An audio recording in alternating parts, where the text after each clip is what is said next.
Before we start, I want to say that only 1% of you are subscribed. Please subscribe because when we reach 1,000 subscribers, I will post a special video for you. The dense foliage of Xanthe 3 rustled softly as Ethan pushed through, his boots sinking into the soft undergrowth. He had been trekking for hours, guided only by his handheld scanner and the occasional clear patch of sky through the thick canopy. His mission was clear: to initiate contact with the elusive Ravenous alien females tribe, a task no human had yet accomplished. Ethan paused to catch his breath, leaning against a towering zither tree. He wiped the sweat from his brow and scanned his surroundings. The bio readings indicated he was close, perhaps closer than any human had been to their territory. "Dr. Mallory, any updates on your position?" The voice of his colleague, Dr. J. Carter, crackled through the comlink. "I'm near the coordinates. Signs indicate recent activity. They could be close, Jake." Ethan's voice was a mix of excitement and caution. "Be careful, Ethan. We don't know how they might react to your presence. Remember, no sudden moves. Use the sign language we practiced," Jake reminded him, his tone serious. Ethan nodded to himself, though Jake couldn't see. "Understood. I'll keep the comlink open." Resuming his trek, Ethan noticed a series of subtle signs, footprints and broken branches. His heart raced. They were signs of intelligence and purpose. He readied his camera and notepad, prepared to document everything. Suddenly, a figure stepped out from behind a tree. It was Ava, her eyes wide with a curious blend of fear and fascination. Ethan froze, raising his hand slowly to show he meant no harm.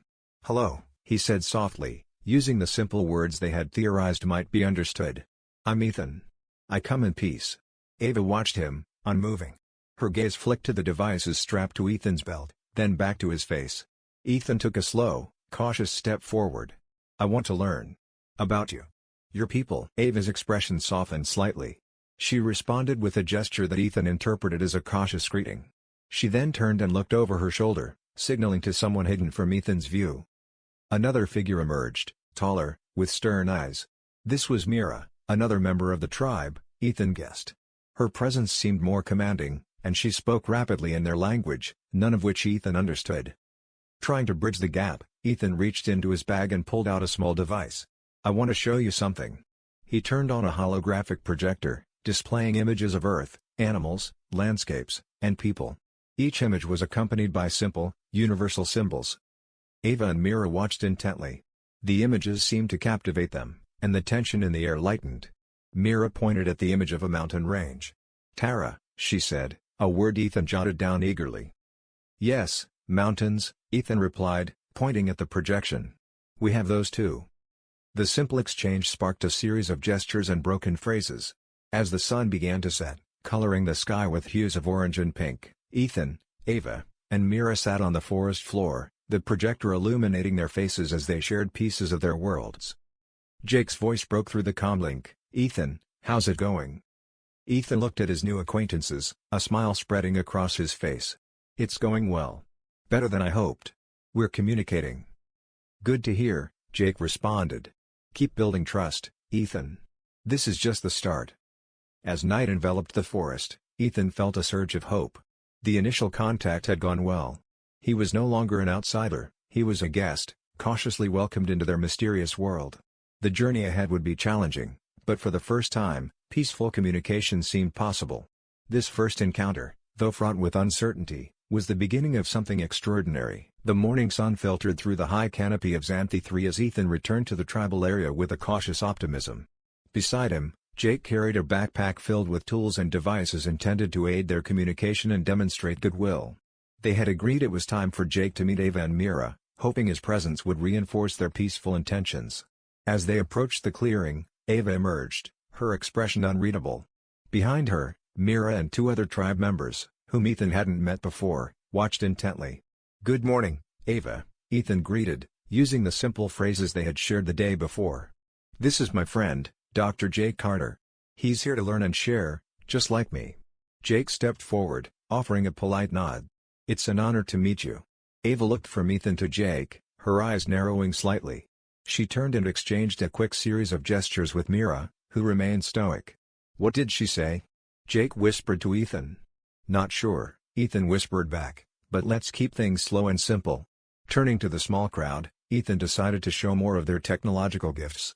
He pulled out a small, Solar-powered radio. This device plays music, he explained, pressing a button to fill the air with soft, melodic tones. The tribe members' reactions were mixed. While some looked curious, others seemed apprehensive, stepping back from the unfamiliar noise. Mira suddenly spoke up, her voice firm. "Dakar Noah." She gestured sharply at the radio. Ethan quickly turned it off. "I'm sorry if that was unpleasant. We thought you might enjoy the music. We don't want to upset you." Ava responded after a moment, her tone easing. "Dakar Noah. Dangerous?" "No, not dangerous," Jake replied, catching on to the misunderstanding. He pulled out his datapad, showing them a visual explanation of sound waves and music, labeled with more universal symbols.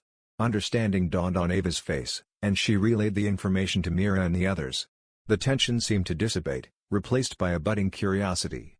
Mira even motioned towards the radio, a silent request to hear the music again. With the radio playing again, this time at a lower volume, the tribe listened intently. One of the new members, a younger male named Karan, smiled. "It's like our rain song," he said in halting universal, the first full sentence Ethan had heard from him. Encouraged, Ethan and Jake spent the rest of the morning exchanging information and demonstrating other simple gadgets. They shared a digital book of Earth's languages, and Karan, who seemed particularly interested in technology, scrolled through with fascination. Lunchtime approached, and Ava invited Ethan and Jake to join them for a meal. As they sat down together, Ethan brought out another item from his pack: nutrient bars from Earth. "They're simple food," he explained, offering them to the tribe members. Mira was the first to accept, breaking the bar and sniffing it cautiously before taking a small bite. Her approval prompted the others to try. Karan, intrigued by the taste, asked, "What is made of?" "Plants and proteins, similar to your food," Jake answered, delighted at the opportunity to discuss Earth's agriculture. The meal proceeded with animated conversation, the tribe asking questions about Earth's crops and comparing them to their own agriculture practices.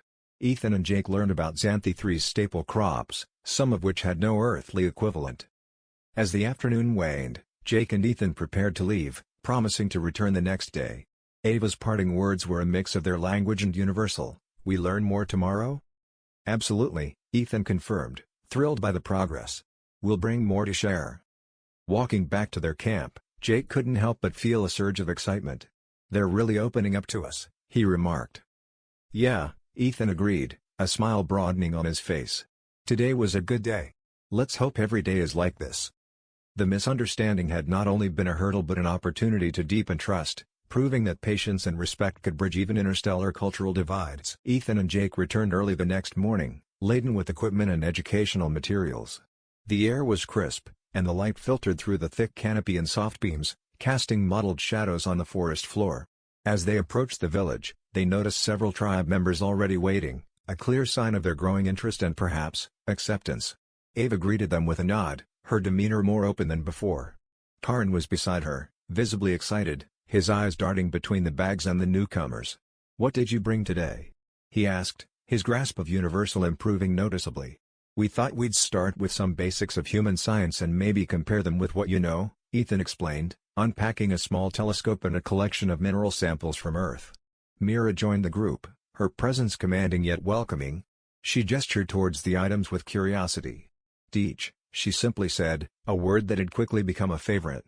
Jake set up the telescope, pointing it towards a distant peak. "This lets us see faraway places up close. On Earth, we use it to look at the stars," he explained, adjusting the focus. Karan peered through the telescope, his expression turning to awe. "Stars. We watch often," he shared, stepping back to let others have a look. Ethan took this opportunity to introduce the mineral samples, laying them out on a cloth. "These are from Earth," he said, pointing to each in turn. "Each has unique properties. Do you have similar minerals here?" Mira picked up a shiny, metallic sample, comparing it to a stone she pulled from her bag. It was remarkably similar. "Critonite," she said, a term Ethan quickly noted down. "Yes, very similar to our pyrite," Jake chimed in, examining the stone. We could learn a lot from each other about geology. The morning progressed with more exchanges of knowledge. Ethan showed pictures from Earth, oceans, mountains, cities. Ava and Mira were particularly interested in the images of the ocean. "Much water," Ava said, her tone mixed with wonder and disbelief. "We call it an ocean. It covers most of our planet," Ethan explained. "Does Xanthi 3 have large bodies of water?" "Small, Mira replied, gesturing with her hands to show limited size. Not like this. The dialogue sparked a session on Earth's environmental science, with Jake discussing basic concepts of ecology and conservation. The tribe listened intently, and the conversation turned to Xanthi 3's ecosystems, which they were eager to preserve against potential future human encroachments. As the educational session wound down, Ethan proposed a collaborative project. Would you be willing to show us where these minerals can be found? We could compare notes on geology in the field. Mira and Ava exchanged a glance, then nodded in agreement. We show, Ava said, her voice firm but friendly. The afternoon was spent trekking to a nearby mining area where the tribe extracted various minerals. Karn led the way, enthusiastically pointing out various plant species and their uses in the tribe's daily life. Jake documented everything, while Ethan took samples, making sure to follow the tribe's guidance on what was permissible to take. Your knowledge of the land is impressive, Ethan complimented, genuinely amazed by the sophistication of their sustainable practices. As the sun began to set, casting long shadows over the landscape, the group made their way back to the village. The day had been full of mutual discovery and respect, forging a deeper bond between the humans and the tribe. Today was very productive, Jake said, as they neared the village. Thank you for sharing your world with us. Myra's response was thoughtful, her earlier reservations seemingly eased. Thank you for respecting it, she said, her words reflecting the growing trust. As they parted ways, Ethan felt a profound sense of accomplishment. They were not only guests but partners in learning. The foundation for future interactions was set, built on mutual respect and a shared curiosity about their worlds. Walking back to their temporary camp, Jake couldn't help but reflect on the day. I think we're really making progress, Ethan. Yeah, Ethan agreed, his voice filled with hope. We're not just learning about them, we're learning from them. It's a real exchange. The day had indeed marked a significant step forward in understanding and collaboration, setting the stage for deeper intercultural and scientific exchanges in the days to come. The following day, Ethan and Jake returned to the village with a new set of tools and cultural artifacts from Earth, eager to deepen the cultural exchange. The tribe had expressed an interest in Earth's diverse cultures, and today's focus was on art and expression. As they set up near a large communal area, several tribe members gathered around, including a new face, an elder named Touraine. He was introduced as a historian of their people, his eyes bright with curiosity. Today, we thought we could share something a bit different, Jake began, unrolling a series of prints depicting various Earth art styles. These are examples of art from our world. Art tells a lot about a culture's values and history. Touraine leaned in, pointing at a print of a famous landscape painting. This. Powerful, he murmured, his gaze intense. Ethan smiled, pleased at the response. It's a way to capture the beauty of nature.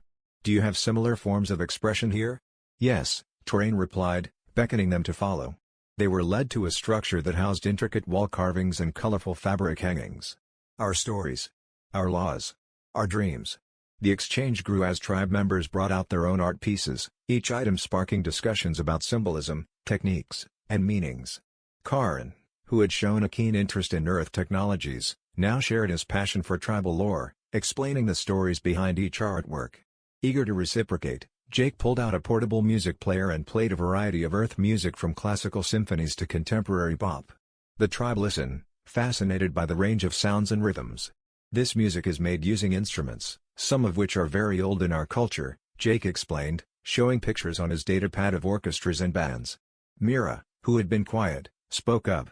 It moves, she said, her hand on her chest. It moves inside. Encouraged by this connection, Ethan suggested, maybe tomorrow we could learn about your music? Perhaps hear some of your traditional songs? The idea was received with enthusiasm, and plans were made for a musical evening the following day. As the session continued, Touraine shared more about the tribe's history, drawing parallels with Earth's own diverse cultural paths. As the afternoon wore on, Ava approached Ethan with a proposal. You share much, she said thoughtfully. We share more too. Tomorrow, after music, we teach you make art. Ethan agreed excitedly. The prospect of creating art alongside the tribe was an opportunity he had not anticipated but greatly appreciated. We'd be honored to learn from you, he said. The day ended with Jake and Ethan helping to clean up the area, both feeling a deeper connection to the tribe than ever before. As they walked back to their campsite, they discussed the profound impact of sharing cultural heritage. That was incredible, Ethan said, his voice full of wonder. Their art, Their stories, it's like seeing into their souls. And they're seeing into ours too, Jake added. It's not just an exchange of knowledge, it's an exchange of spirit. As the sun set, casting a warm glow over the alien landscape, they looked forward to the next day with anticipation. The cultural bridge they were building felt solid and meaningful, paving the way for a genuine understanding and respect between their peoples. This is how peace is built, Ethan mused as they reached their camp. Not with treaties and negotiations, but with understanding and sharing what makes us unique. Jake nodded in agreement, the weight of their mission settling around him with a comforting, hopeful clarity. Tomorrow would bring another day of learning and sharing, another step closer to a true cultural synthesis. The musical evening promised by the tribe turned into a profound cultural event under the starlit sky of Xanthi 3. Ethan and Jake arrived at the village clearing, which was now adorned with glowing lanterns made from bioluminescent plants. The atmosphere was festive yet intimate, as tribe members and the two humans gathered in a circle.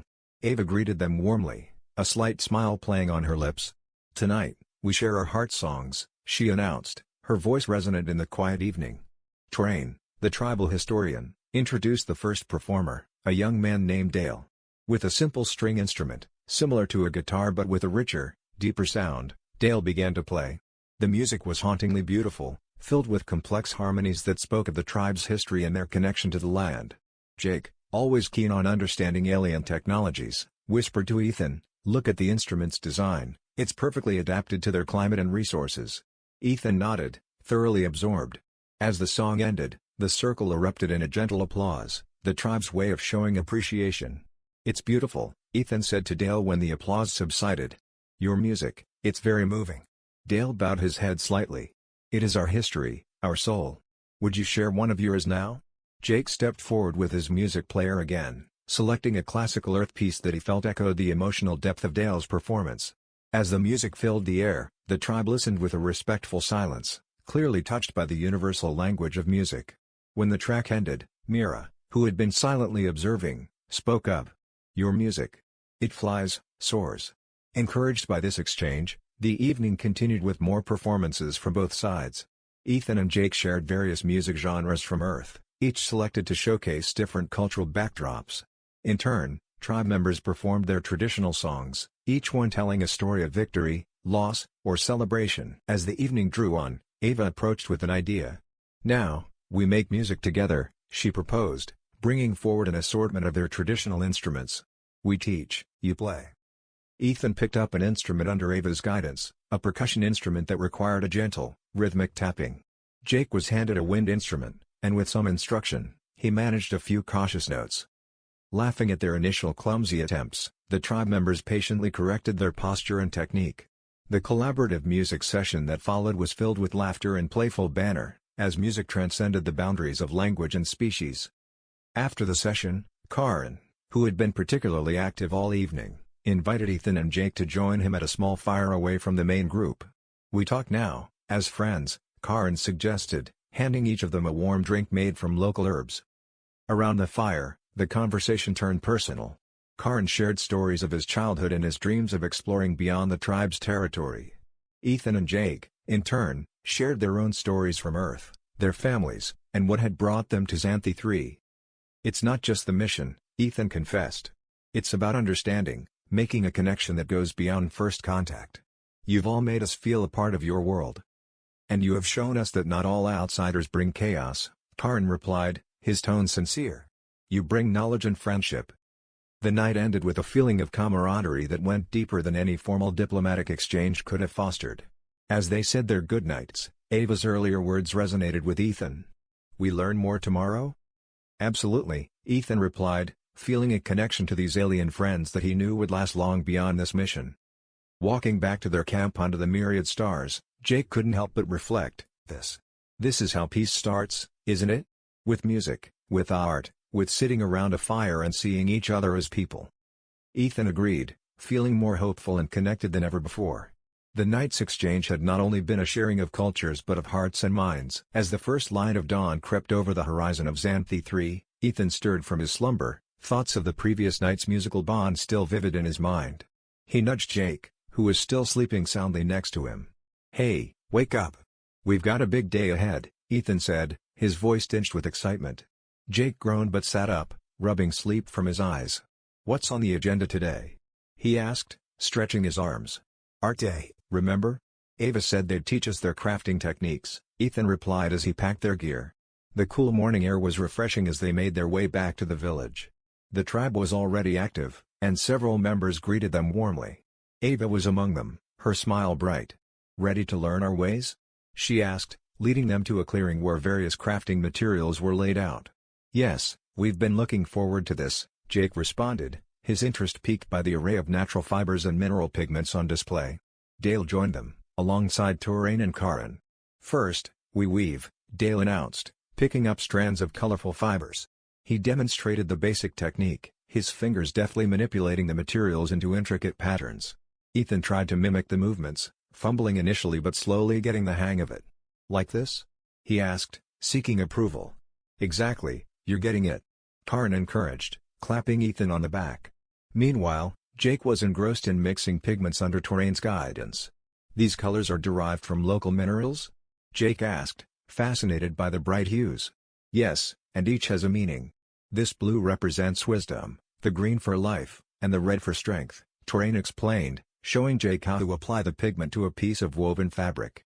As they worked, the men shared stories about their respective cultures' use of art. Karin was particularly interested in Earth's digital art forms. "So, you can create art that only exists in a machine?" Karin asked, puzzled but intrigued. "Yes, it's called digital art. Maybe one day we can show you how it's done on a computer," Jake suggested, his mind racing with ideas for future exchanges. The morning passed in a blur of creativity and laughter. Ethan, who had finished his first small weaving project, held it up for Ava to inspect. "It's a bit uneven, but I made it," he said proudly. Ava examined his work, her eyes lighting up. "It is excellent for a first try. It holds your spirit, Ethan," she complimented, her words causing Ethan's heart to swell with a mix of pride and affection.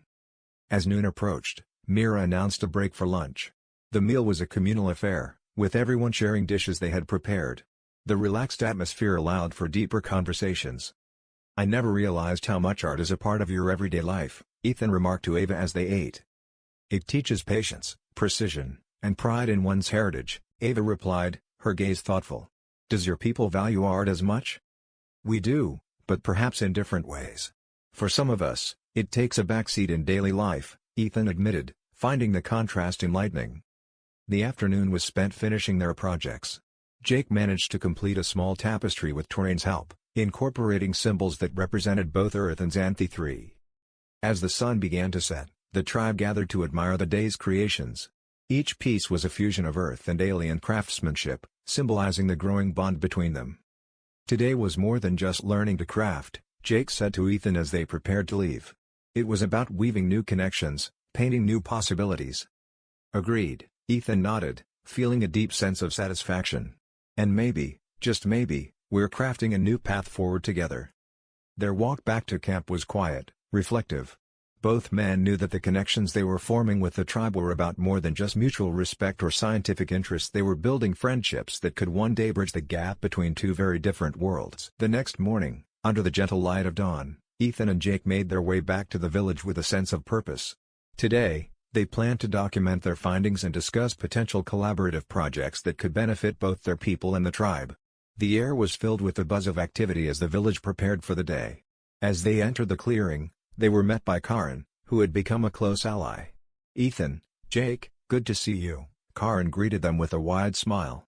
"We have something special planned today." "Oh?" Jake replied, curious.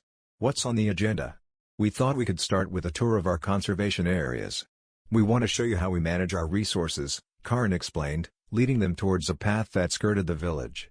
"That sounds fantastic," Ethan said, his voice filled with genuine interest. He had been eager to learn more about the tribe's environmental practices.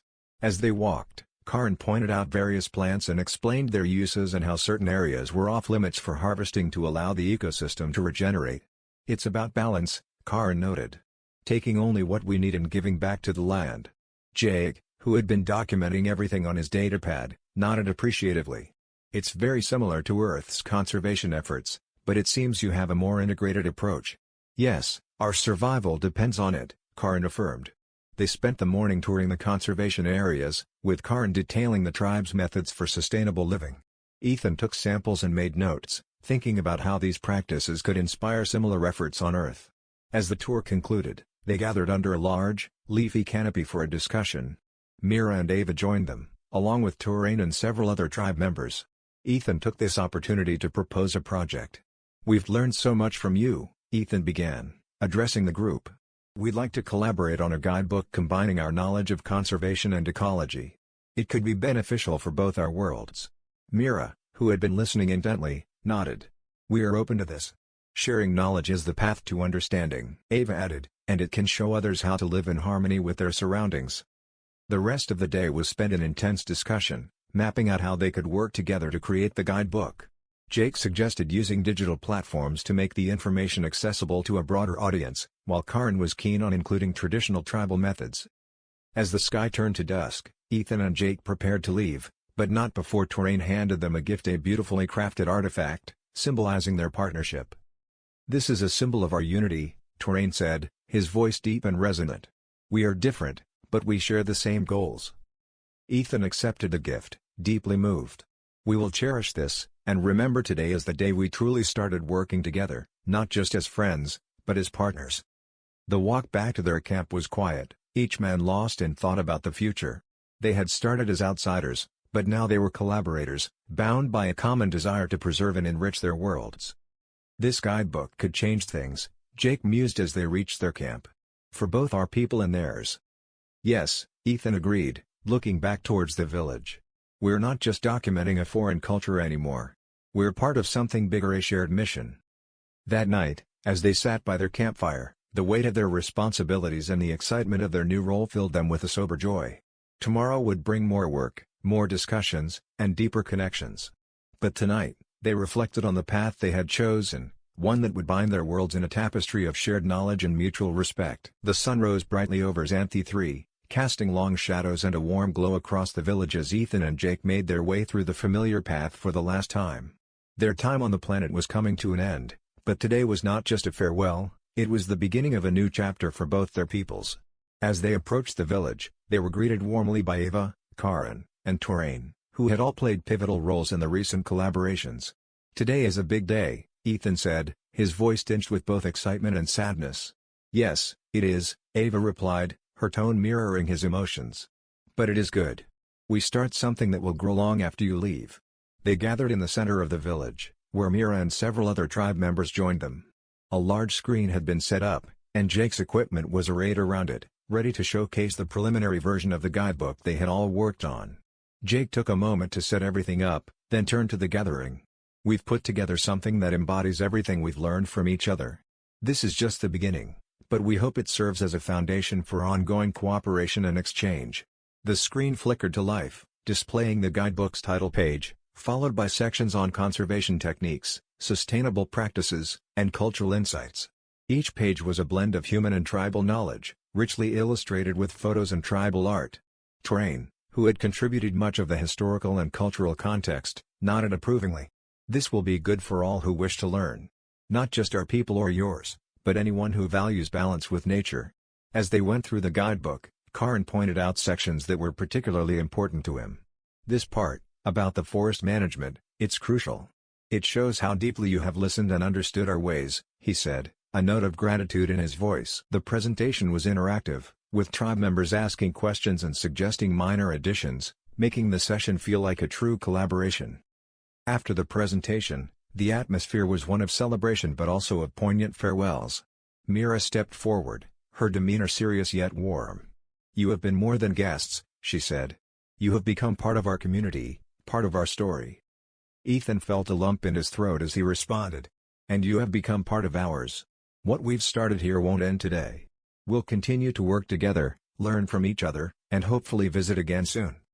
Ava, who had developed a close bond with Ethan, then presented a gift to each of them, a small, intricately carved artifact similar to the one Torain had given them previously. "To remember us by, until you return." As they said their goodbyes, promises to keep in touch and continue their projects were exchanged. Walking back to their shuttle, Ethan and Jake were silent, each lost in thought. Finally, Jake broke the silence. "Did you ever imagine we'd end up here, doing something like this?" Ethan shook his head. "No, I didn't. But I'm glad we did. It's been more rewarding than I could have ever imagined." As they reached the shuttle, they took one last look back at the village. The tribe was still there, watching them leave, a silent testament to the bonds they had formed.